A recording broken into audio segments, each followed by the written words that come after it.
Chapter 6 Abonai. I tried to catch the attention of the ship by shouting and waving, but the ship didn't turn. It hadn't seen me. I felt angry.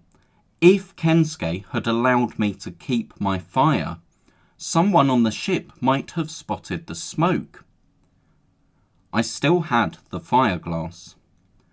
I decided to gather a new pile of wood, but now, rather than lighting it straight away for Kensuke to discover, I would only light it if I saw another passing ship.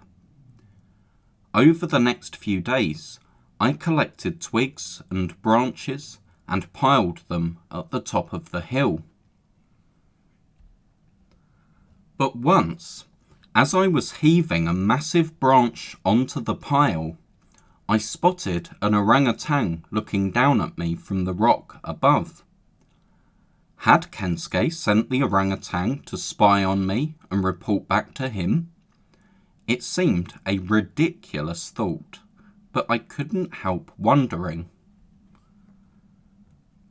A storm broke over the island, lasting for days, but Kensuke continued to leave food and water for me. The storm had made my pile of wood for the fire wet, so I would have to wait until it dried before I could light it. After the storm had passed, when I was relaxing in the sea, Kensuke came charging down the hill towards me. "Yameru, Abonai, dangerous. Understand? No swim," he said, looking upset. He waded into the water, grabbed me by the arm, and led me back onto the beach. Then he walked off into the forest. I was angry. Why shouldn't I be allowed in the sea? I thought about ignoring him, but I needed the food and water he was giving me, so I had no choice but to obey him. I felt miserable and lonely. I didn't see any more ships and eventually gave up looking out for them. Instead, I just stayed in my cave for most of the day. I hated Kensuke. I felt more and more determined to escape. I decided to go up to the top of the hill again. I collected more leaves and twigs and kept them under a rock so that they would stay dry. I was going to wait until a ship came and then light a fire.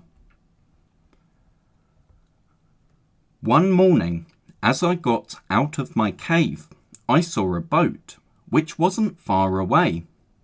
I jumped and shouted, but it wasn't enough to get the attention of the boat. Then I remembered the fire. I ran to the top of the hill. I held the fire glass over the dry leaves. The boat was moving away, but it was still there. At last, I managed to light the fire. But then I looked up and saw Kensuke, who stamped out the fire. He threw the sticks and branches I had gathered back down the hill as a group of orangutans gathered to watch. "Dameda," Kensuke said quietly. "But why?" I cried. "I just want to go home, that's all. There's a boat, can't you see?" "Gomensai, very sorry," Kensuke replied, walking back into the forest as the boat sailed out of sight.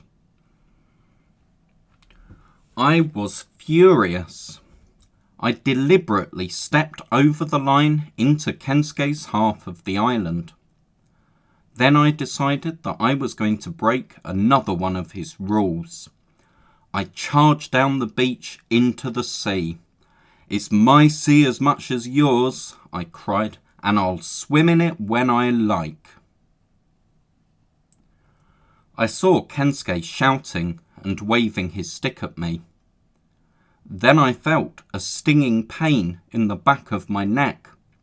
A jellyfish was floating beside me. It stung me again in my foot this time. I was in agony. I felt like I was going to die.